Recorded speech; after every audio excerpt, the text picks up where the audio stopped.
Bacaan Alkitab 12 Mei. Perjanjian Lama 1 Samuel 12 ayat 1 sampai 1 Samuel 13 ayat 23. Berkatalah Samuel kepada seluruh orang Israel, telah kudengarkan segala permintaanmu yang kamu sampaikan kepadaku, dan seorang raja telah kuangkat atasmu. Maka sekarang raja itulah yang menjadi pemimpinmu, tetapi aku yang telah menjadi tua dan beruban, dan bukankah anak-anakku laki-laki ada di antara kamu? Akulah yang menjadi pemimpinmu dari sejak mudaku sampai hari ini. Di sini aku berdiri, berikanlah kesaksian tentang aku di hadapan Tuhan dan di hadapan orang yang diurapinya. Lembu siapakah yang telah kau ambil? Telah kuambil. Keledai siapakah yang telah kuambil? Siapakah yang telah kuperas? Siapakah yang telah kuperlakukan dengan kekerasan? Dari tangan siapakah telah kuterima sogok sehingga aku harus tutup mata? Aku akan mengembalikannya kepadamu.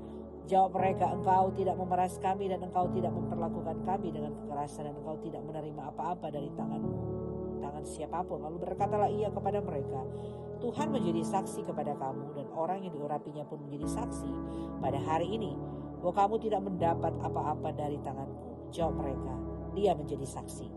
Lalu berkatalah Samuel kepada bangsa itu, Tuhanlah saksi yang mengangkat Musa dan Harun dan yang menuntun nenek moyangmu keluar dari tanah Mesir.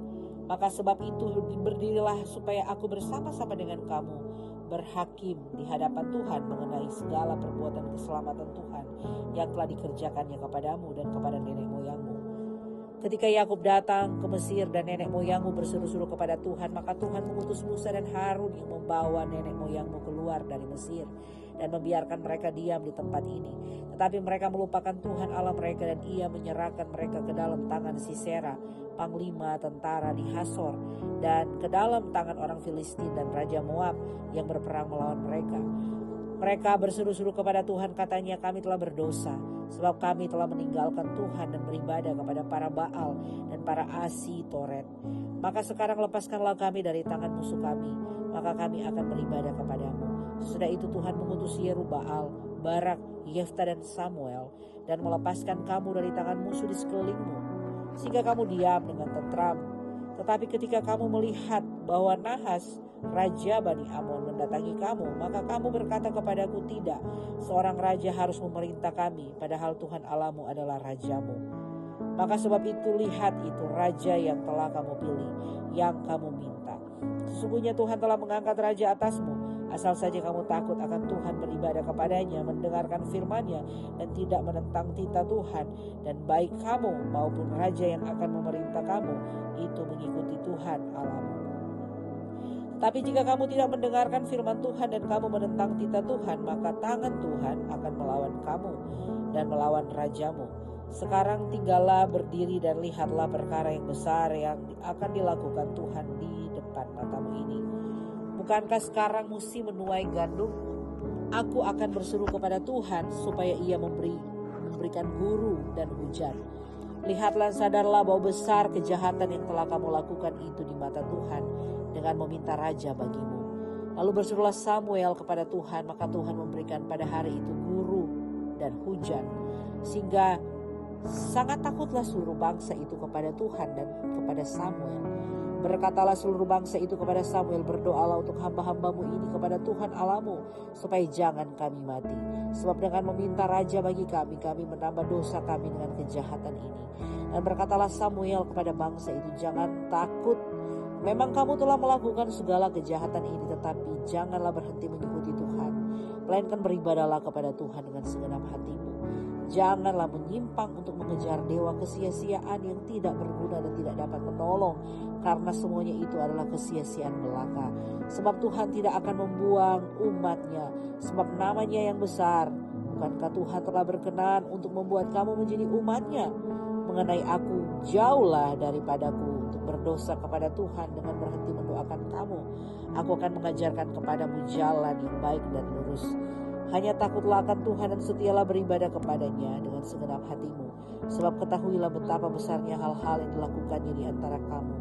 Tetapi jika kamu terus berbuat jahat, maka kamu akan dilenyapkan, baik kamu maupun rajamu itu. Saul berumur sekian tahun ketika ia menjadi raja. 2 tahun ia memerintah atas Israel. Saul memilih 3.000 orang di antara orang Israel. 2.000 orang ada bersama-sama dengan Saul di Mikmas dan di pegunungan Betel. Sedang 1.000 orang ada bersama-sama dengan Yonatan di Gibea Benyamin. Tetapi selebihnya dari rakyat itu disuruhnya pulang masing-masing ke kemahnya. Yonatan memukul kalah pasukan pendudukan orang Filistin yang ada di Geba, dan hal itu terdengar oleh orang Filistin. Karena itu Saul menyuruh meniup sangkakala di seluruh negeri, sebab pikirnya, biarlah orang Ibrani mendengarnya. Demikianlah seluruh orang Israel mendengar kabar bahwa Saul telah memukul kalah pasukan pendudukan orang Filistin. Dan dengan demikian orang Israel dibenci oleh orang Filistin. Kemudian dikerahkanlah rakyat untuk mengikuti Saul ke Gilgal. Adapun orang Filistin telah berkumpul untuk berperang melawan orang Israel dengan 3.000 kereta, 6.000 orang pasukan berkuda, dan pasukan berjalan kaki sebanyak pasir di tepi laut. Mereka bergerak maju dan berkemah di Mikmas di sebelah timur Bet Awen. Ketika dilihat orang-orang Israel bahwa mereka terjepit, sebab rakyat memang terdesak, maka larilah rakyat bersembunyi di gua, keluk batu, bukit batu, liang batu, dan perigi. Malah ada orang Ibrani yang menyeberangi arungan sungai Yordan menuju tanah Gad dan Gilead. Sedang Saul masih di Gilgal dan seluruh rakyat mengikutinya dengan gemetar. Ia menunggu 7 hari lamanya sampai waktu ditentukan Samuel. Tetapi ketika Samuel tidak datang ke Gilgal, mulailah rakyat itu berserak-serak meninggalkan dia. Sebab itu Saul berkata, bawalah kepadaku korban bakaran, korban keselamatan itu. Lalu ia mempersembahkan korban bakaran. Baru saja ia habis mempersembahkan korban bakaran, maka tampaklah Samuel datang. Saul pergi menyongsongnya untuk memberi salam kepadanya. Tapi kata Samuel, apa yang telah kau perbuat? Jawab Saul, karena aku melihat rakyat itu berserak-serak meninggalkan aku, dan engkau tidak datang pada waktu yang telah ditentukan, padahal orang Filistin telah berkumpul di Mikmas. Maka pikirku, sebentar lagi orang Filistin akan menyerang aku di Gilgal, padahal aku belum memohonkan belas kasihan Tuhan. Sebab itu aku memberanikan diri untuk mempersembahkan korban bakaran. Kata Samuel kepada Saul, perbuatanmu itu bodoh. Engkau tidak mengikuti perintah Tuhan Allahmu yang diperintahkannya kepadamu, dengan sebab sedianya Tuhan mengokohkan kerajaanmu atas orang Israel untuk selama-lamanya. Tapi sekarang kerajaanmu tidak akan tetap. Tuhan telah memilih seorang yang berkenan di hatinya, dan Tuhan telah menunjuk dia menjadi raja atas umatnya, karena engkau tidak mengikuti apa yang diperintahkan Tuhan kepadamu. Kemudian berangkatlah Samuel dan pergi ke Gilgal ke Gibea Benyamin. Tetapi Saul memeriksa barisan rakyat yang ada bersama-sama dengan dia itu. Kira-kira 600 orang banyaknya. Saul dan Yonatan, anaknya, dan rakyat yang ada bersama-sama dengan mereka tinggal di Geba Benyamin. Sedang orang Filistin berkemah di Mikmas. Maka keluarlah orang-orang penjara dan dari perkemahan orang Filistin dalam 3 gerombolan. Gerombolan yang satu mengambil jalan ke Ofra dan ke daerah Shual. Gerombolan yang kedua mengambil jalan ke Bet Horon, dan gerombolan yang satu lagi mengambil jalan ke perbatasan yang berhadapan ke lembah Seboim, arah ke padang gurun. Seorang tukang besi tidak terdapat di seluruh negeri Israel, sebab orang Filistin berkata, jangan-jangan orang Ibrani membuat pedang atau tombak. Jadi semua orang Israel harus pergi kepada orang Filistin untuk mengasah mata bajaknya, beliungnya, kapaknya, atau aritnya masing-masing. Adapun bayarannya ialah 2/3 shikal untuk mata bajak dan beliung, dan 1/3 shikal untuk mengasah kapak dan untuk memasang kusa. Sehingga pada hari pertempuran itu, sebilah pedang atau lembing pun tidak terdapat pada seluruh rakyat yang ada bersama Saul dan Yonatan. Tetapi Saul dan Yonatan anaknya itu masih mempunyainya. Dan suatu pasukan pengawal orang Filistin telah keluar ke pelintasan gunung di Mikmas. Pembacaan dari Perjanjian Baru, Yohanes 7 ayat 1 sampai 30. Sudah itu Yesus berjalan keliling Galilea, sebab ia tidak mau tetap tinggal di Yudea, karena di sana orang-orang Yahudi berusaha untuk membunuhnya. Ketika itu sudah dekat hari raya orang Yahudi, yaitu hari raya Pondok Daun. Maka kata saudara-saudara Yesus kepadanya, berangkatlah dari sini dan pergi ke Yudea, supaya murid-muridmu juga melihat perbuatan-perbuatan yang engkau lakukan. Sebab tidak seorang pun berbuat sesuatu di tempat tersembunyi jika ia mau diakui di muka umum.